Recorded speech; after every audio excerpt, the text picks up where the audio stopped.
ప్రతి టెక్నాలజీ వలన నష్టపోతారండి. ఇప్పుడు మనకి గతంలో నుంచి చూస్తే ఇప్పుడు వాషింగ్ మెషిన్ రావడం వల్ల నష్టపోరు.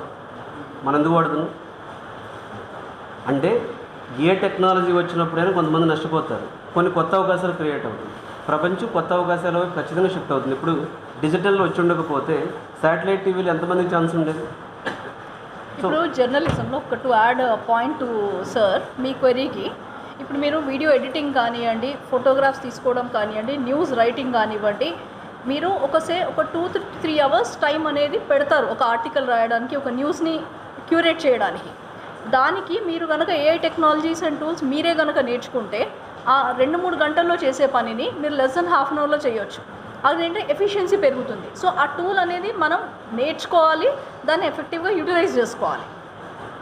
నష్టం కూడా అలాగే ఇప్పుడు ఫోన్లలో మొత్తం ఏ టెక్నాలజీ వాడి నిజం మీద అబద్ధంగా తెలుసుకునే పరిస్థితి.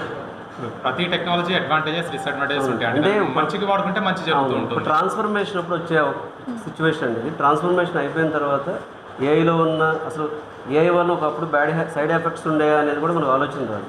ఆ ట్రాన్స్ఫర్మేషన్ వచ్చినప్పుడు అలా ఉంటుంది.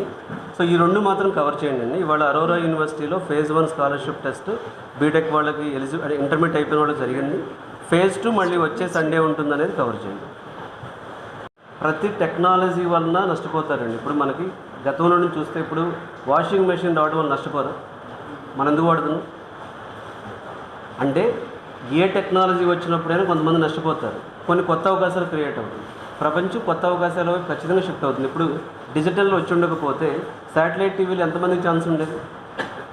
ఇప్పుడు జర్నలిజంలో ఒక to add point to sir మీ క్వెరీకి, ఇప్పుడు మీరు వీడియో ఎడిటింగ్ కానివ్వండి, ఫోటోగ్రాఫ్స్ తీసుకోవడం కానివ్వండి, న్యూస్ రైటింగ్ కానివ్వండి, మీరు ఒక 2-3 అవర్స్ టైం అనేది పెడతారు ఒక ఆర్టికల్ రాయడానికి, ఒక న్యూస్ని క్యూరేట్ చేయడానికి.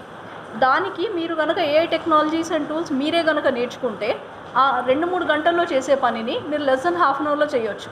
అదేంటే ఎఫిషియన్సీ పెరుగుతుంది. సో ఆ టూల్ అనేది మనం నేర్చుకోవాలి, దాన్ని ఎఫెక్టివ్గా యూటిలైజ్ చేసుకోవాలి. నష్టం కూడా అలాగే ఇప్పుడు ఫోన్లలో మొత్తం ఏ టెక్నాలజీ వాడి నిజం మీద అబద్ధంగా తెలుసుకునే పరిస్థితి. ప్రతి టెక్నాలజీ అడ్వాంటేజెస్ డిసడ్వాంటేజెస్ ఉంటాయి. అంటే మంచిగా వాడుకుంటే మంచి జరుగుతూ ఉంటుంది. ట్రాన్స్ఫర్మేషన్ అప్పుడు వచ్చే సిచ్యువేషన్ అండి ఇది. ట్రాన్స్ఫర్మేషన్ అయిపోయిన తర్వాత ఏఐలో ఉన్న అసలు ఏఐ వల్ల ఒకప్పుడు సైడ్ ఎఫెక్ట్స్ ఉండేవి అనేది కూడా మనకు ఆలోచన రాదు. ఆ ట్రాన్స్ఫర్మేషన్ వచ్చినప్పుడు అలా ఉంటుంది. సో ఈ రెండు మాత్రం కవర్ చేయండి అండి. ఇవాళ అరోరా యూనివర్సిటీలో ఫేజ్ 1 స్కాలర్షిప్ టెస్ట్ బీటెక్ వాళ్ళకి ఇంటర్మీడియట్ అయిపోయిన వాళ్ళకి జరిగింది. ఫేజ్ 2 మళ్ళీ వచ్చే సండే ఉంటుంది అనేది కవర్ చేయండి.